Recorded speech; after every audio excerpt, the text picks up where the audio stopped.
Hi everyone. So today I'm going to start a new chapter that's statistical inference. ये जो statistical inference है ये मैं start कर रहा हूँ and इसके लिए आपको prerequisites चाहिए. That's our transformation. एक तो आपको आना चाहिए transformation, whether it is one variable for one variable or one random variable or more than one variable. ये आपको ट्रांसफॉर्मेशन आना चाहिए. एक तो ये, दूसरा लिमिट थ्योरम, ये भी आपको आना चाहिए. कन्वर्जेंस इन डिस्ट्रीब्यूशन, कन्वर्जेंस इन प्रोबेबिलिटी, ये आपको आना चाहिए. And and sampling distribution, sampling distribution, ये तीन चीजें आपको पता होनी चाहिए, तभी आप स्टैटिस्टिकल इन्फ्लुएंस स्टार्ट कर लेना, वरना नहीं. ठीक है, क्योंकि स्टैटिस्टिकल इन्फ्लुएंस में मोस्ट ऑफ दी जो चीजें हैं उनमें ये तीन कंसेप्ट्स का यूज है, मतलब तीन यूनिट्स का यूज है: ट्रांसफॉर्मेशन, लिमिट थ्योरम और सैम्पलिंग डिस्ट्रीब्यूशन. अब ये इन्फ्लुएंस जो हम पढ़ रहे हैं, ये क्यों हम पढ़ रहे हैं, इसके बारे में भी तो बताना है ना कि स्टैटिस्टिकल इन्फ्लुएंस हम क्यों पढ़ते हैं. बेसिकली स्टैटिस्टिकल इन्फ्लुएंस का मतलब ये टू इन्फर समथिंग या to draw conclusion about something. मतलब ये एक ऐसी टेक्निक है जहां पे हम एक अननोन पॉपुलेशन के बारे में इन्फर करते हैं. ठीक है, मतलब मैं आपको अगर बता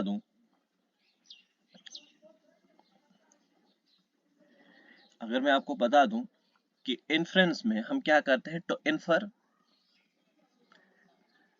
समथिंग. ठीक है, ये जो समथिंग होगा इसका लिंक किसके साथ होगा, सैंपल साइज के साथ होगा. कैसे, अब देखो, जब भी हम इन्फ्रेंस पढ़ेंगे हम सैम्पलिंग डिस्ट्रीब्यूशन का यूज करेंगे, हम सैम्पलिंग का यूज करेंगे, हम सैंपल का यूज करेंगे, हमारे पास सैंपल ऑफ डेटा होगा. ठीक है, जब भी इन्फ्रेंस की बात करेंगे. सी, आपने पढ़ा होगा, एक हमारे पास होता है सैंपल, एक होता है पॉपुलेशन. ठीक है, अब देखो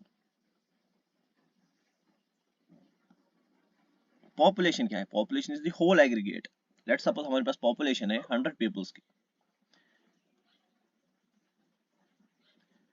ठीक है, इसमें मान लो यहां से इस पॉपुलेशन से मैंने निकाला सैंपल ऑफ 20 पीपल्स,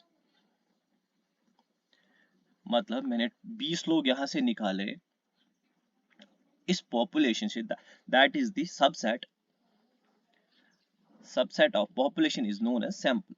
इसी का सबसेट है, that is sample. So sample is subset of population. ठीक है, पॉपुलेशन से ही हम सैंपल लेते हैं.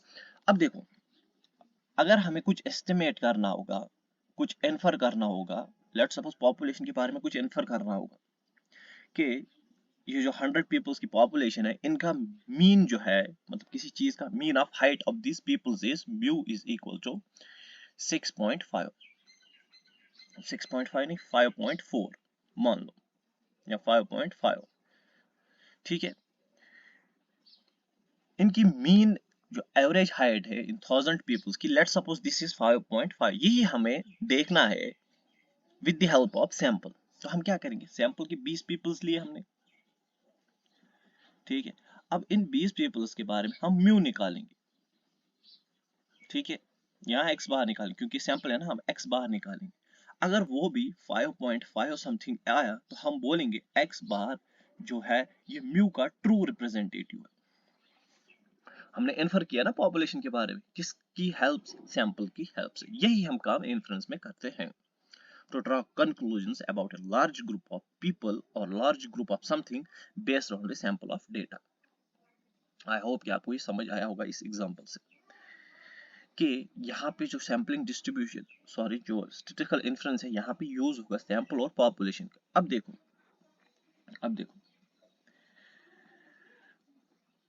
Statistical constants of sample is known as statistic. इसको जो statistical constants of sample जो है इसको हम बोलते हैं statistic. And statistical constants of population is known as parameter. जो भी कॉन्स्टेंट्स इन्वॉल्व होंगे पॉपुलेशन में उनको कहते हैं पैरामीटर, और जो सैंपल में इन्वॉल्व होंगे उनको कहते हैं स्टेटिस्टिक. अब देखो कैसे, अगर मैं यहां से लिखूंगा म्यू तो यहां से मेरे को x बार लिखना होगा. तो x bar is statistical constant, mu is the statistical constant of population, x bar is the statistical constant of sample. Clear है? अगर मैं यहां से लिखूं s that is standard division, यहां से क्या लिखूंगा सिग्मा. अगर मैं यहां से लिखूं s स्क्वायर तो यहां से क्या लिखना पड़ेगा सिग्मा स्क्वायर. वेरिएंस.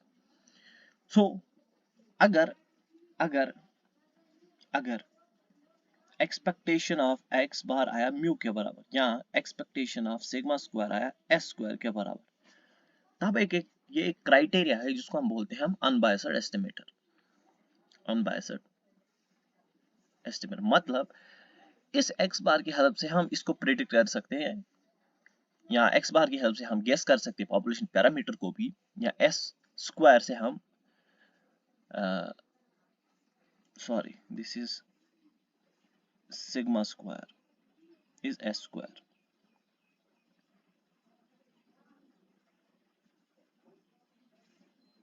फिर से मैंने वही लिखा, this is s square, this is sigma square. अगर ये हुआ तो हम बोलते हैं उस कंडीशन को अनबायस्ड एस्टिमेटर, यहाँ अनबायस्ड एस्टिमेशन. यही हमें करना है, यही हमें करना है. अब देखो इस स्टैटिस्टिकल इन्फ्रेंस में हमारे पास दो प्रॉब्लम्स आती है. वन प्रॉब्लम इज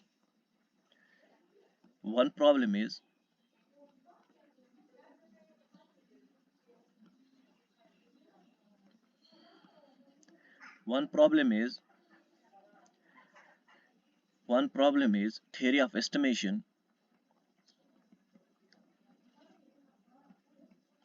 and जो दूसरी है that's testing of hypothesis. Testing of hypothesis.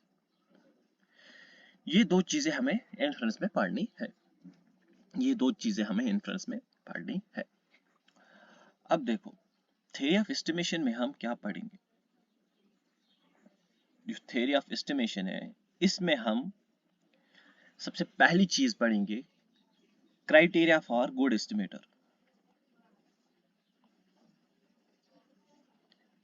Criteria for good estimator, ठीक है. दूसरी चीज हम पढ़ेंगे मेथड्स ऑफ फाइंडिंग एस्टिमेटर्स, ठीक है. नंबर 3 इसमें हम पढ़ेंगे इंटरवल एस्टिमेशन. Interval estimation. और जो ये दो चीजें आती है, ये आती है हमारे पास पॉइंट एस्टिमेशन, पॉइंट एस्टिमेशन में. और टेस्टिंग ऑफ हाइपोथेसिस में अगर आपको पता होगा तो इसमें हम पहले पढ़ेंगे critical region, size of the test, power of the test, type 2 error,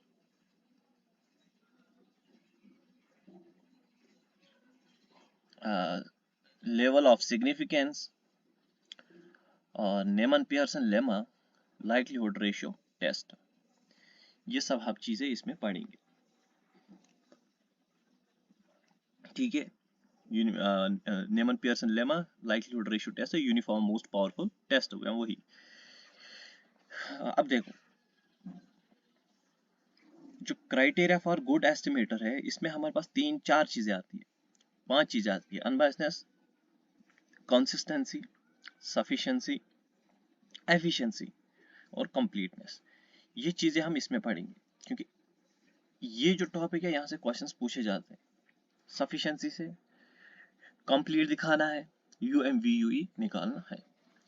तो अगर मैं बात करूं कि थ्योरी ऑफ एस्टिमेशन में हम स्टार्ट करेंगे कहाँ से, मेथड्स ऑफ फाइंडिंग एस्टिमेटर। देखो criteria for a good estimator में क्या होगा, यहाँ पे हमारे पास एक एस्टिमेटर गिवन होगा, तो हमें इन्फर करना है पॉपुलेशन पैरामीटर, ठीक है।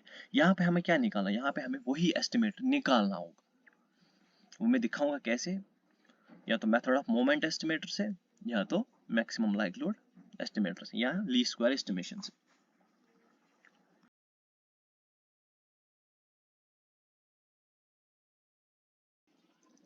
अब देखो नाउ सी पैरामीटर, इसको मैं डिनोट करूंगा यहाँ पे थीटा से, ठीक है। अगर अगर मेरे को थीटा की वैल्यू एस्टिमेट करनी होगी with the help of sample of data या सैंपल डेटा, तो मैं क्या निकालूंगा, एक्स बार से मेरे को इन्फर होगा थीटा। नाउ ये हो गया पॉइंट एस्टिमेशन का केस, पॉइंट एस्टिमेशन का केस। नाउ अगर मेरे को फंक्शन ऑफ थीटा निकालना होगा, लेट सपोज ये फंक्शन ऑफ थीटा, मतलब इसमें थीटा 1, थीटा 2, थीटा 3, थीटा 4, जितने भी थीटाज होंगे, इसको मैं सिंपली पैरामीटर कहूंगा ओनली जब 1 थीटा होगा। जब मोर देन 1 थीटाज होंगे तब हम बोलेंगे पैरामीट्रिक स्पेस, पैरामीट्रिक स्पेस। आपने ऐसा देखा होगा कि अगर मेरे पास ये सैंपल है, ठीक है, मैं एक यूनिट को निकालता हूं, उसको मैं क्या बोलते हैं, सैंपलिंग यूनिट, और ये पूरा सैंपल स्पेस है। ऐसी जी ऑफ थीटा में अगर थीटा 1, थीटा 2, थीटा 3, थीटा 4 हो गए, तो मैं यहां से अगर थीटा 1 निकालूंगा, ये क्या होगा, पैरामीटर। अब अगर मैं चारों थीटा को एक सेट में ले लूंगा तो वो क्या आएगा, parametric space. A set of thetas is known as parametric space, याद रखना है, set of thetas is known as parametric space। Clear है, क्लियर है, यही चीज है इन्फ्रेंस, ठीक है, यही चीज है इन्फ्रेंस।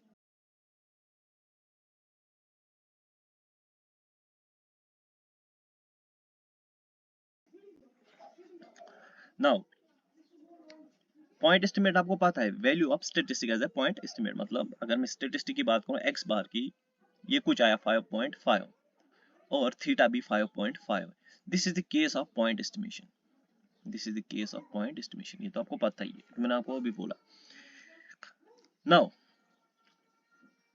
आपको मैंने अगर सैम्पलिंग डिस्ट्रीब्यूशन आपने मेरे लेक्चर्स फॉलो किए होंगे, मैंने वहां पे कहा है कि late x1 x2 up to xn be a sample, ठीक है, then function of these sample is known as statistic, that is, let's suppose t of x, this is my statistic, this is my statistic। और जब ये statistic हम estimation में use करेंगे तो यही स्टेटिस्टिक, तो यही स्टेटिस्टिक हमारा बन जाता है एस्टिमेटर, यही स्टेटिस्टिक हमारा बन जाता है एस्टिमेटर। मतलब when we are going to use this statistic as an estimator, तो यही मतलब अगर हम ये स्टेटिस्टिक यूज करेंगे एस्टिमेशन में, sorry not estimator, sorry estimation में, तो ये स्टेटिस्टिक बन जाता है हमारे पास एस्टिमेटर, ठीक है। तो इसके पास भी सैम्पलिंग डिस्ट्रीब्यूशन होगा, स्टेटिस्टिक के पास भी सैम्पलिंग डिस्ट्रीब्यूशन होगा अपना, ठीक है, मतलब सैंपल का डेटा हमने लिया, उसका सैम्पलिंग डिस्ट्रीब्यूशन होगा अपना, let's suppose T of x. तो इन फंक्शन से हम एक स्टेटिस्टिक बनाते हैं, अगर हम एस्टिमेशन में उस चीज को यूज करेंगे तो वो बन जाता है एस्टिमेटर हमारा। वो हम बाद में देखेंगे एस्टिमेटर कौन है कौन नहीं है, वही तो हमें करना है ना क्राइटेरिया फॉर गुड एस्टिमेटर में, क्राइटेरिया फॉर गुड एस्टिमेटर में हमें तो वही करना है, ठीक है, ठीक है। एक एग्जांपल देता हूं मैं आपको, एक एग्जांपल, छोटी सी एग्जांपल आपको मैं दे देता हूं, इसके बाद हम स्टार्ट करेंगे मैक्सिमम लाइक्लीहुड एस्टिमेटर। छोटी सी एग्जांपल है,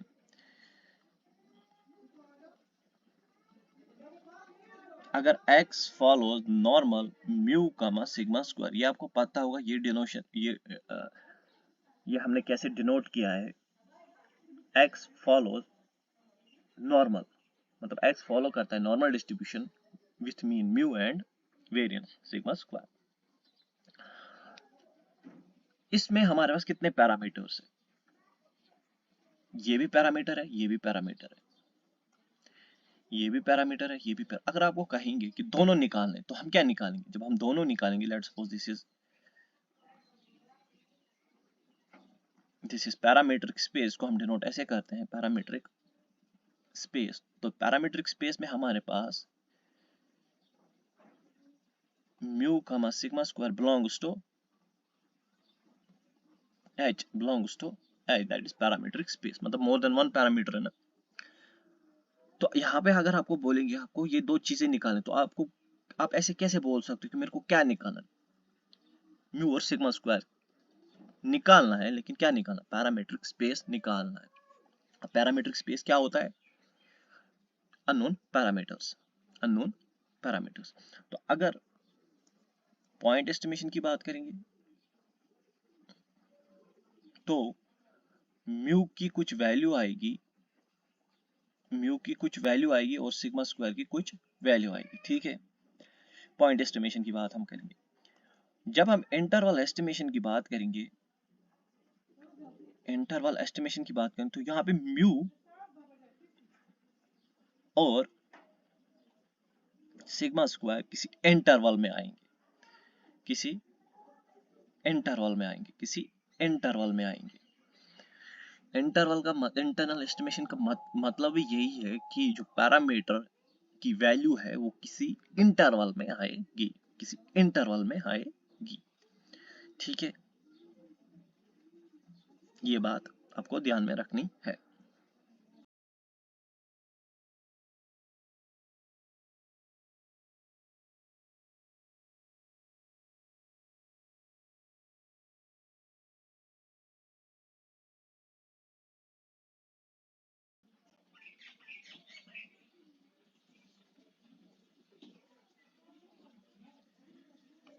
हम स्टार्ट करेंगे methods of finding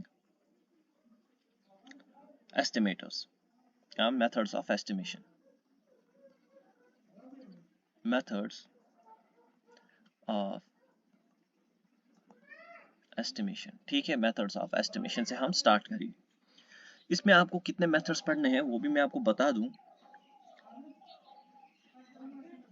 maximum likelihood estimator MLE,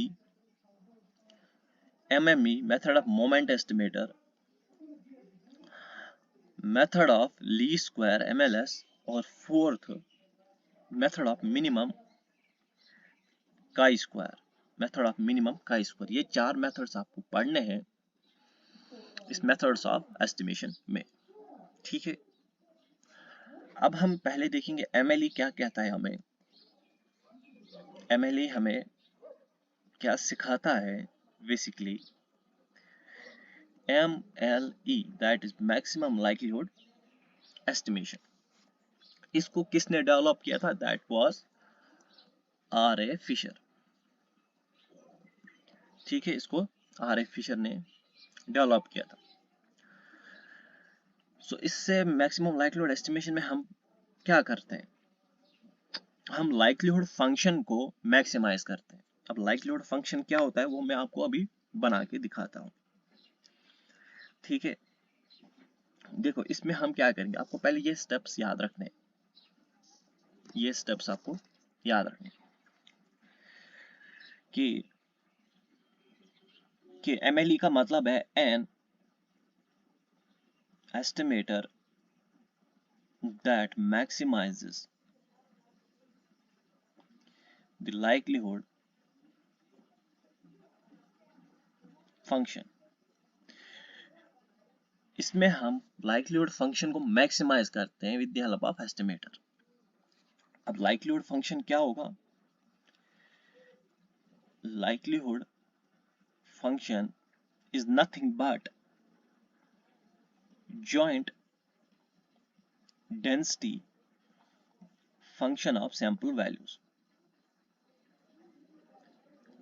joint density function of sample values is known as likelihood function. इसी लाइक्लीहुड फंक्शन को हमें मैक्सिमाइज करना है। Let suppose let x1 x2 ये सैंपल है ना, late x1 x2 x3 up to xn be the sample values,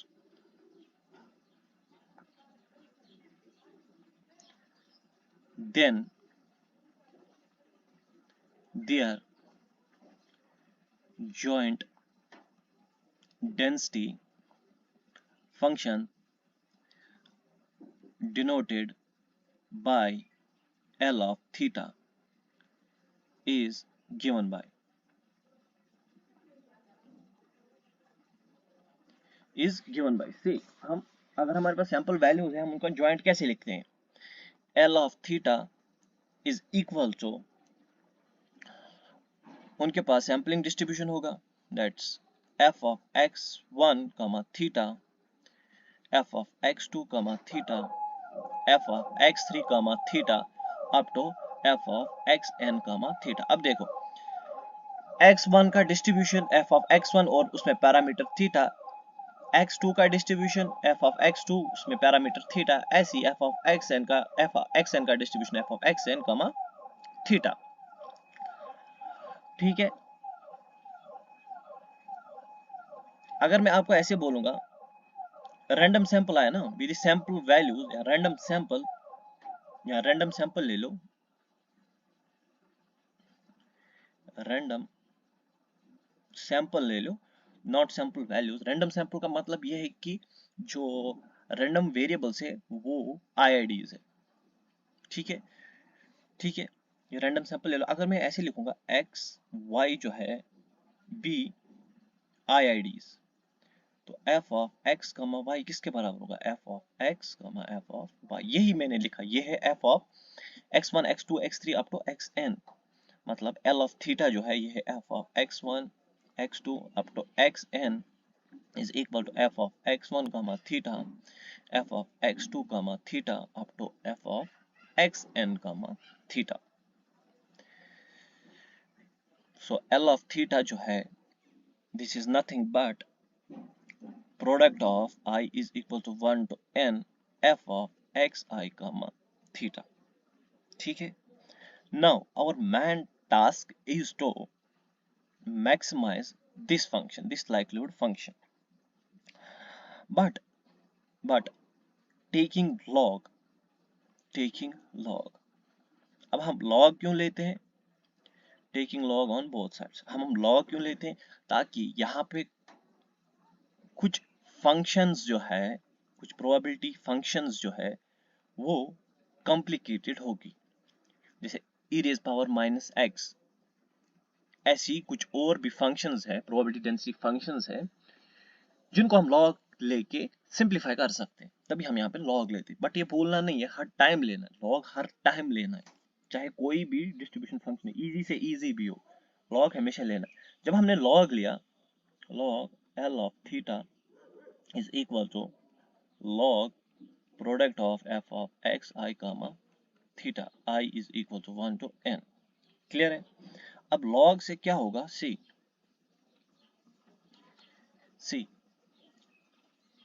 log से हमारे पास कुछ चीजें सिंप्लीफाई होगी। इस चीज को हम, इस कंडीशन को यहाँ पे हम बोलेंगे log likelihood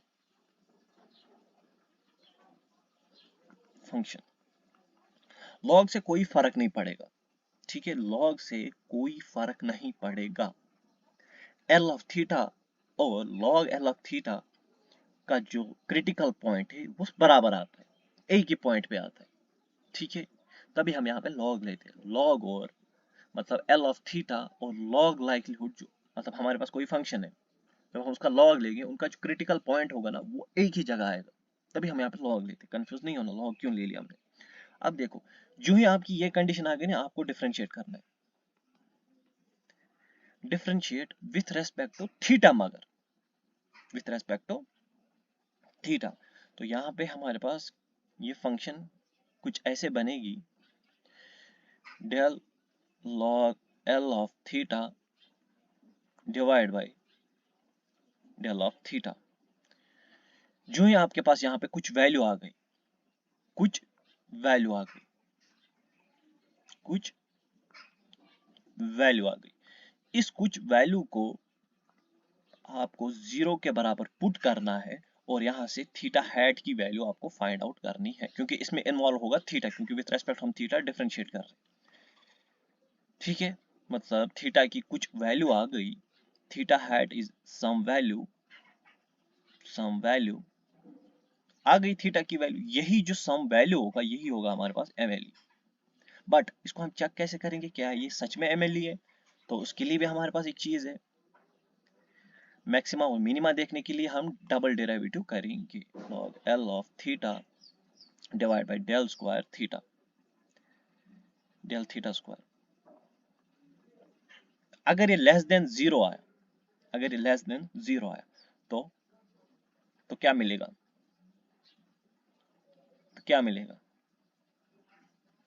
अगर लेस देन 0 आया तो क्या मिलेगा? मैक्सिमा मिलेगा। जो ही ये मैक्सिमा मिलेगा, हम कहते हैं जो हमारे पास थीटा निकलेगी वो एमएलई ही होगी, जो ही ये कंडीशन सेटिस्फाई होगी, जो ही ये कंडीशन सेटिस्फाई होगी। आपको पता है, आपने कैलकुलस में पढ़ा होगा, अगर f double dash of x is greater than 0, f double dash of x is less than 0, f double dash of x is equal to 0, यहाँ पे no conclusion, तो फिर किसी और टेस्ट के लिए हमें जाना पड़ेगा। f of x अगर less than 0 आया तो मैक्सिमा मिलेगा, अगर ग्रेटर देन 0 आया तो मिनिमा मिलेगा। यही चीजें आपको किसके साथ करनी है? log l थीटा के साथ करनी है, log l थीटा के साथ करनी है। ठीक है, अब देखो एक छोटी सी एग्जांपल, फिर इस चीज को यहाँ पे खत्म करते हैं, फिर नेक्स्ट लेक्चर में हम इसके क्वेश्चंस करेंगे। एक क्वेश्चन करा देता हूँ मैं इस लेक्चर में। तो सी क्वेश्चन है, late x1 x2 up to xn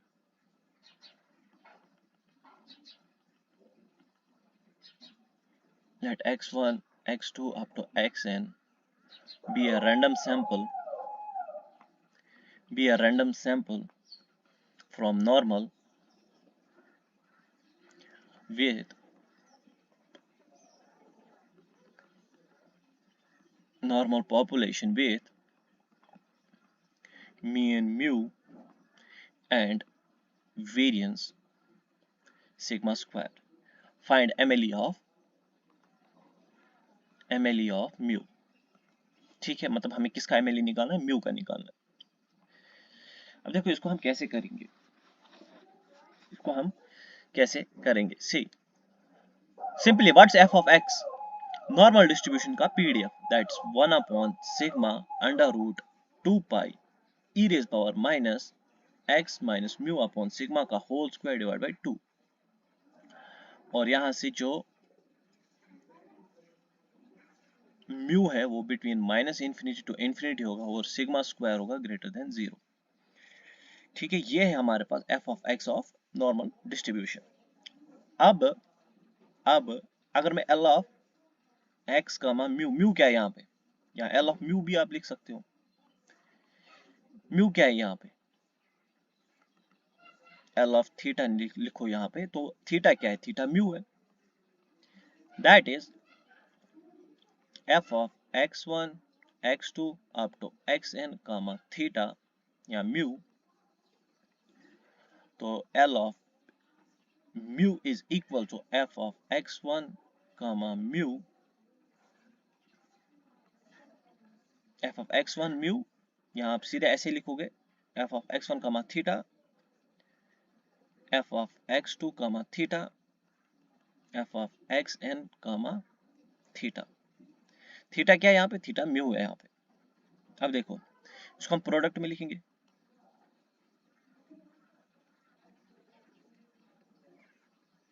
I is equal to 1 to n L of mu. अब ये क्या है? ये होगा 1 upon sigma under root 2 pi, कितनी बार है?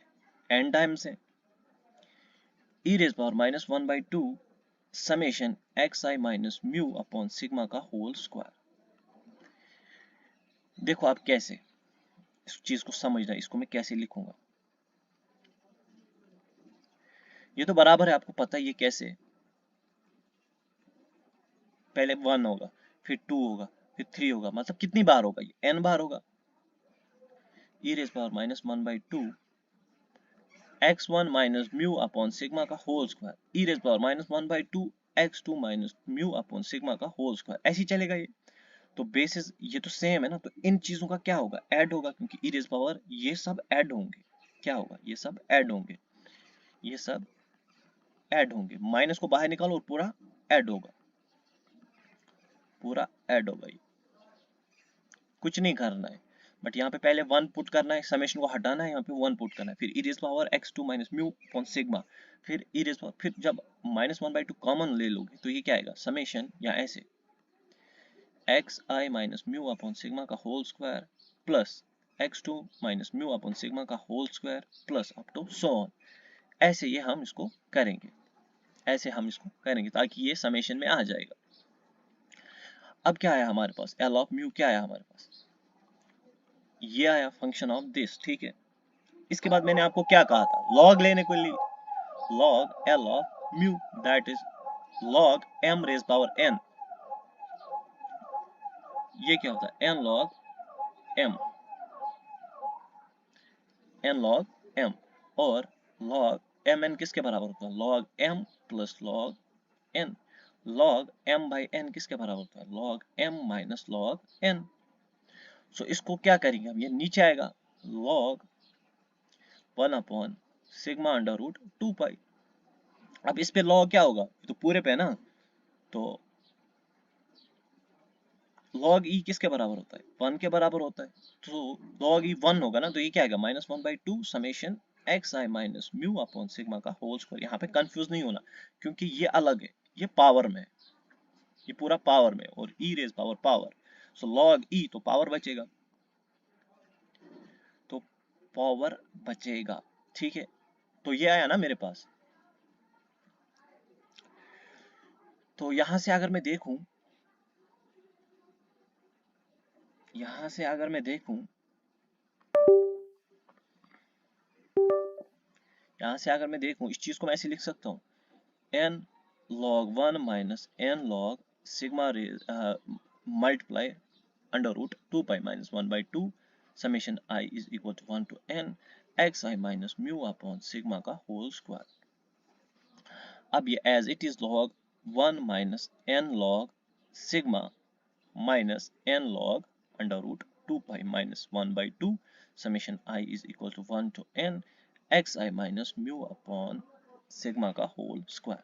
नाउ अब हमें क्या करना है, डिफरेंशिएट करना है, इसको हमने सिंप्लीफाई किया ना, नाउ डिफरेंशिएट करेंगे हम, del log L mu upon del mu, जहां जहां म्यू है वहां वहां डिफरेंशिएट होगा, जहां जहां म्यू है वहां वहां डिफरेंशिएट होगा। देखो यहाँ म्यू नहीं है तो डिफरेंशिएशन जीरो हुई, constant of differentiation is zero, मतलब इसको ट्रीट करो कांस्टेंट, ये भी कांस्टेंट ट्रीट होगा, माइनस जीरो माइनस, ये भी कांस्टेंट ट्रीट होगा, minus zero minus 1/2 as it is. और इस चीज का डिफरेंशिएशन क्या होगा, पावर डाउन, पावर डाउन, ये as it is 2 minus 1 that is 1, और इंटरनल डिफरेंशिएशन ऑफ म्यू, इस चीज का इंटरनल डिफरेंशिएशन क्या होगा, -1, ठीक है। इस चीज का इंटरनल डिफरेंशिएशन तो -1 ही होगा ना। सो सी, ये 2 और ये 2 चला गया, अब यहाँ पे बचा क्या, सी, और ये माइनस और ये माइनस क्या हो गया, प्लस, तो del log L you upon del u is equal to summation x I minus mu upon sigma, यही है, यही है ना, सिग्मा स्क्वायर है, नहीं यहाँ पावर डाउन हुआ ना, ठीक है, सिग्मा है।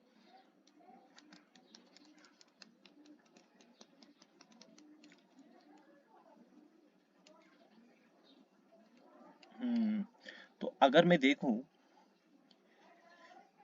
इस चीज को अब हमें किसके बराबर पुट करना है, इस चीज को हमें अब किसके बराबर पुट करना है, समेशन एक्स आई माइनस म्यू अपॉन सिग्मा को किसके बराबर, जीरो के बराबर पुट करना है, तो summation x I minus mu is equal to zero, इसको हमने यहां लिया, तो ये होगा एन एक्स बार, नहीं, समेशन अगर हम ऐसे लिखेंगे, summation x I minus N mu that's equal to zero, तो summation x I is equal to N mu, So summation xi divided by n is equal to mu. So mu hat is equal to x bar. Mu hat is equal to x bar. क्यों क्यों क्योंकि you know x bar is equal to summation xi divided by n, sum of observation divided by number of observation, that's x bar. तो mu hat किसके बराबर आया यहाँ से, x bar. ठीक है, this is my MLE. MLE of mu is x bar. ठीक है, MLE of mu is x bar. MLE of mu is x bar. Now अगर हम डबल डिफरेंशिएट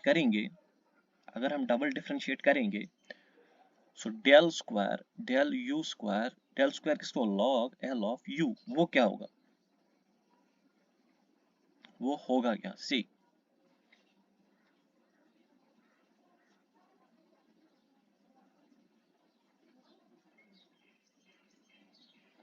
यहाँ पे हमारे पास कौन सी फंक्शन थी, इस फंक्शन को आप देख लो फिर से, इस फंक्शन को अगर हम यहाँ पे हमने शायद एक गड़बड़ की है। हाँ, अगर हम यहाँ पे ये स्क्वायर है ना, तो सिग्मा स्क्वायर को अगर हम यहाँ से बाहर निकालेंगे,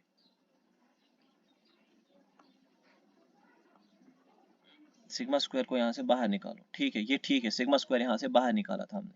तो अगर हम इसको ऐसे लिखेंगे, इसी चीज को हम ऐसे लिखेंगे,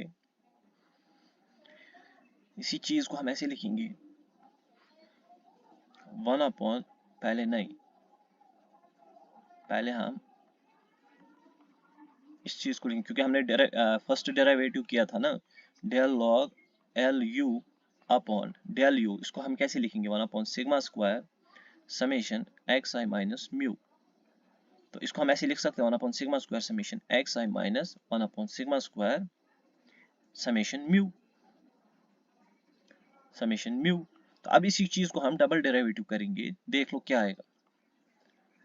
पहले हम इसको ऐसे लिखेंगे, समेशन एक्स आई minus one upon sigma square N mu, क्योंकि कांस्टेंट है ना, तो del square log L you upon del U square, that is nothing but minus N by sigma square, which is less than 0. So case of maxima. So जो mu hat is x bar, that is our correct answer. ठीक है, यही था आपका maximum likelihood estimate.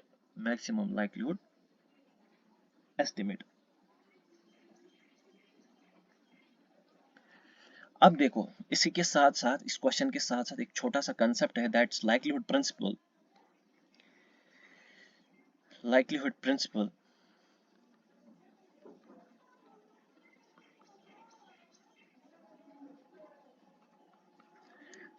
Principal ये simply क्या कहता है, जो एल ऑफ म्यू है या एल ऑफ थीटा है, वो डायरेक्टली प्रोपोर्शनल होगा एल ऑफ थीटा का। अब देखो इसको कैसे लिखेंगे, हाँ मान लो ये x1 x2 up to xn random sample से लिया है, और ये y1 y2 y3 random sample से लिया है, दोनों डिफरेंट रैंडम सैंपल से लिए हैं। ठीक है, तो ये कहता है कि there exist a constant c of x, y।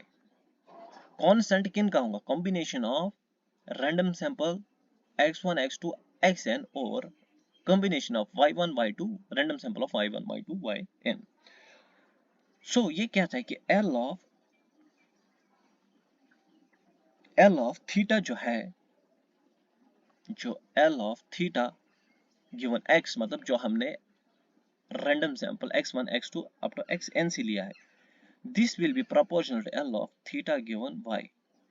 so L of theta given x is equal to proportionality constant जो है वो है c of x, y।